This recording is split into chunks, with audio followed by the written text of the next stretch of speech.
अब हम सीधा चलते हैं मुजफ्फरनगर। अंकित जुड़ गए, अंकित से जाने की कोशिश करेंगे क्योंकि जिस तरीके से मुजफ्फरनगर से अब हिंसक घटनाएं सामने आने लगी है, क्या पूरा माजरा है, क्या कार्रवाई हुई अभी तक? सीधा चल रहे हैं मुजफ्फरनगर। अंकित, मुजफ्फरनगर से हिंसक घटनाएं सामने आई है, क्या कुछ अपडेट है फिलहाल आपके पास इसको लेकर?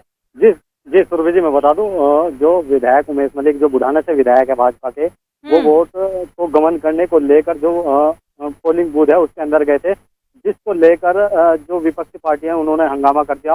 हंगामा इतना बढ़ गया है कि आमने सामने की झड़प हो गई, दोनों पार्टियों में नोकझोंक काफी जोर से हुई, जिस पर जो मुजफ्फरनगर के आला अधिकारी है वो मौके पर पहुंचे और उन्होंने विपक्षी पार्टी को ही समझाया बुझाया, अन्यथा जो समाज भाजपा पार्टी के कार्यकर्ता हैं उनके खिलाफ कोई भी कार्रवाई नहीं की है। जी, मतलब यहाँ पे भी प्रशासन के एक तरफा कार्रवाई है क्योंकि सत्ता में बीजेपी है तो बीजेपी के खिलाफ कोई कार्रवाई नहीं करनी। जी।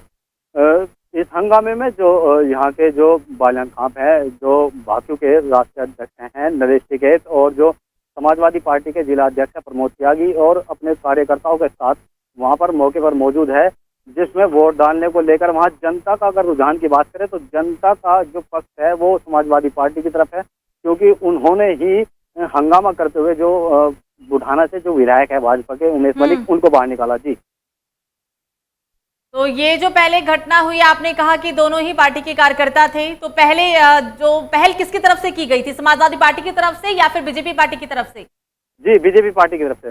बीजेपी पार्टी के जो विधायक उमेश मलिक जी हैं वो वोट को गमन कर, बीडीसी जो वोट है उसे गमन करने के लिए वोट बूथ के अंदर गए थे, पोलिंग बूथ के अंदर। जैसे ही वे अंदर घुसे वहां की जनता ने उनका विरोध किया और हंगामा इतना बढ़ गया कि लाठी चार्ज करने की नौबत आ गई थी, जिसमें घटना की जानकारी जैसे आला अधिकारियों को मिली, आला अधिकारी मौके पर पहुंचे और जो विपक्ष पार्टी है उन्हें समझाने लगे। और जो समाजवाद भाजपा सरकार से जो विधायक है उनके खिलाफ कोई भी ऐसा एक्शन नहीं लिया गया, ना ही उनके खिलाफ कोई कार्रवाई की गई है। जी, अंकित, इस वक्त के हालात बताएं, नियंत्रण में है सब कुछ या अभी भी हालात बेकाबू हो सकता है? जी सुरभि जी, अब तो हालात नियंत्रण में है क्योंकि आला अधिकारी सभी यहाँ मौजूद हैं और अभी सब शांति से चल रहा है कि अब जो जनता है वो जनता जागरूक हो चुकी है और जनता ने ही जो बुढ़ाना विधायक है उसको वहां से बाहर निकाला। जी, मतदान की बात करें अंकित, तो कितनी फीसदी मतदान अभी तक हो चुका है, कितनी सीटों पर अभी तक मतदान किया जा चुका है? अभी अगर मतदान की बात करें तो सुरभि जी मतदान अभी 40% हुआ है और उसमें जो समाजवादी पार्टी है उनका ये कहना है कि हमारी जीत पक्की है और जो भाजपा पार्टी है वो हार देख रही है, उसी बात को लेकर वो हंगामा कर रही है। जी, मतलब मुजफ्फरनगर सपा का गढ़ है, यहाँ पर जीतना सपा को ही है। जी जी, बिल्कुल। कोरोना गाइडलाइन की भी बात कर लेते हैं, कोविड भी है, कोविड को देखते हुए तैयारियां बताएं शासन प्रशासन के द्वारा जो की गई हो। कोविड की तैयारियों को लेकर अगर बात करें तो कोविड की कोई भी गाइडलाइन का यहाँ पालन नहीं किया गया है, क्योंकि आप देख सकते हैं कि किस तरह भीड़ उमड़ी पड़ी है और किस तरह एक दूसरे में लोग खचाखच हुए खड़े हैं। जी, कोई कार्रवाई अभी तक इस संदर्भ में भी? जी, अभी तक कोई कार्रवाई नहीं हुई है। मतलब सिर्फ चुनाव कराना जरूरी है, चुनाव के बाद जी क्या जी, होगा, चाहे क्योंकि अब सामने ये भी चीजें सामने आने लगी है कि जो ज्यादातर केसेस निकल रहे हैं यूपी के अंदर उसमें डेल्टा वेरिएंट भी है, तो हर चीजों को ताक पे रख दिया है क्योंकि चुनाव है। चुनाव बस इनके लिए जरूरी है कि चुनाव ही जरूरी कराना है, चाहे उसके बाद कोरोना महामारी कितनी ही बढ़ जाए, लेकिन उस बात का इस बात की तरफ किसी और का ध्यान नहीं है, सिर्फ चुनाव पर लगे हुए हैं कि चुनाव ही कराना है बस। 3 बजे तक चुनाव का जो मतदान है उसे संपन्न किया जाएगा। 1:42 हो चुके हैं, यानी अब सिर्फ सवा घंटा, 1 घंटे 15 मिनट। क्या लगता है 3 बजे तक मतदान पूरा किया जाएगा इस पोलिंग बूथ पर, या फिर और भी समय लग सकता है? नहीं, 3 बजे तक ही मतदान जो है वो कंप्लीट करा दिया जाएगा, क्योंकि अब चुनाव बहुत शांतिपूर्ण तरीके से चल रहा है। जो हंगामा होना था वो हो चुका है, अब आला अधिकारी सब यहाँ मौजूद हैं और बहुत ही शांतिपूर्ण तरीके से अब चुनाव हो रहा है। जी, मतगणना कब तक हो जाएगी, इसको लेकर कोई अपडेट हो आपके पास? तो मतगणना के बारे में अभी कोई अपडेट नहीं आई है। बिल्कुल अंकित, तो ये हमारे साथ अंकित है मुजफ्फरनगर से। अंकित, 349 सीटों पर निर्विरोध प्रत्याशी जीत लिए गए हैं, ज्यादातर इसमें जो प्रत्याशी है 318 सीटों पर बीजेपी के प्रत्याशी ही जीते हैं, यानी इतना तो मान लिया जाए कि ब्लॉक प्रमुख का जो चुनाव है वो बीजेपी के पाले में ही आया। जी, अब क्योंकि जी। जो बीजेपी के कार्यकर्ता हैं वो ज्यादातर निर्विरोध हो चुके हैं और जो समाजवादी पार्टी के कार्यकर्ता हैं वो पूरे जनपद में 3 ब्लॉकों पर लड़ रहे थे। उनमें से एक चरथावल ब्लॉक है और एक जानसठ ब्लॉक है, एक बुढ़ाना ब्लॉक है, जिससे तीनों पर थे। और जो एक बगरा ब्लॉक था उस पर वहाँ पर्चा कैंसिल हो गया है, जिससे अब इन्हीं 3 छोटे पर ज्यादातर जो प्रमुख बनेंगे वो भाजपा पार्टी के बनेंगे।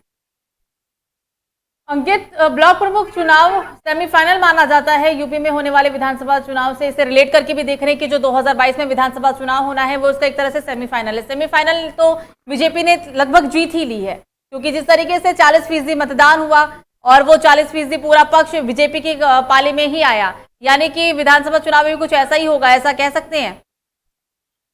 जी नहीं, ऐसा नहीं कह सकते, क्योंकि जो विधानसभा का चुनाव है उसमें ये तो एक प्रमुखी का था और जिला पंचायत अध्यक्ष भी। ये एक अप्रत्यक्ष चुनाव था, वहां प्रत्यक्ष रूप से जनता वोट करती है। जी जी जी। और जो जनता है, अगर जनता की यहाँ की बात करें तो जनता भाजपा सरकार से बिल्कुल नाराज है और उसके खिलाफ है, क्योंकि भाजपा सरकार की बढ़ती महंगाई को देखते हुए एक तो जो यहाँ की जनता है वो नाराज है, क्योंकि लगातार महंगाई को बढ़ते देखते हुए गरीब आदमी मर रहा है। जी अंकित, आपने जनता से बातचीत की हो, क्या कहना था उनका, क्या राय थी दोनों ही पार्टियों के कार्य को लेकर, या फिर जो बीजेपी पार्टी ने अभी तक 5 साल कार्य किए हैं बीजेपी यूपी के अंदर, उन परियोजनाओं का कितना लाभ मिला, क्या कहती है जनता?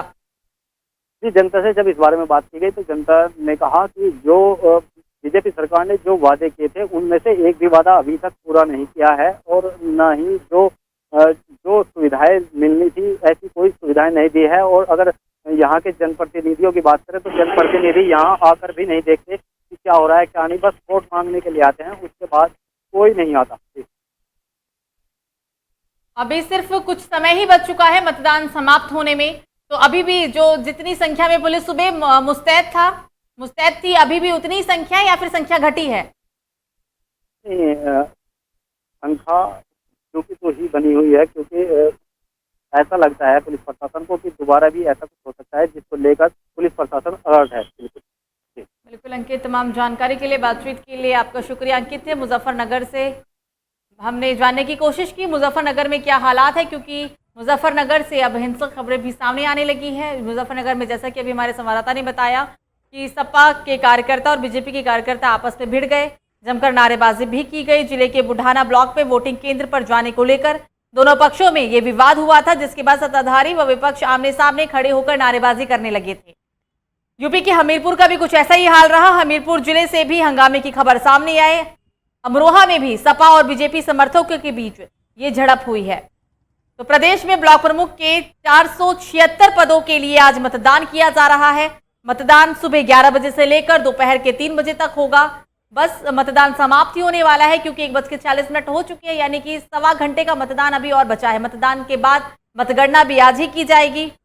नामांकन दाखिले में राज्य में 75 जिलों में 825 ब्लॉक प्रमुखों पदों के लिए कुल 1778 नामांकन प्राप्त हुए थे, जिसमें से 68 के जो नामांकन है उन्हें रद्द कर दिया गया था। अब 1710 उम्मीदवार चुनावी मैदान में थे। इनमें से जांच के दौरान 78 नामांकन रद्द भी किए गए। इसके बाद कुल 1710 उम्मीदवार बचे। कल नामांकन वापस के दिन कुल 187 उम्मीदवारों ने अपने नामांकन वापस भी लिए।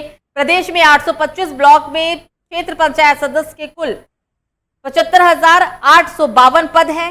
यही क्षेत्र पंचायत सदस्य अपने बीच में से ही किसी एक क्षेत्र पंचायत सदस्य को अपना ब्लॉक प्रमुख चुनने के लिए मतदान करते हैं, यानी कि जो ये चुनाव है वो जनता नहीं बल्कि उम्मीदवारों के द्वारा ही किया जाता है। क्षेत्र पंचायत सदस्य को अपना ब्लॉक प्रमुख चुनने के लिए मतदान किया जाता है। ये चुनाव अप्रत्यक्ष रूप में किया जाता है और यही वजह है कि कहा यह भी जाता है कि जिसकी पार्टी यानी कि जिसकी सरकार है सत्ता में, उसी का ये चुनाव भी है। अगर समाजवादी पार्टी होती तो शायद जो पूरा का पूरा चुनाव होता वो समाजवादी पार्टी ही जीती, क्योंकि अब सत्ता में बीजेपी है। लगातार आरोप भी ऐसा लगाया जा रहा है कि ये पूरा चुनाव बीजेपी पार्टी का ही है, सत्ताधारी चुनाव होता है ये।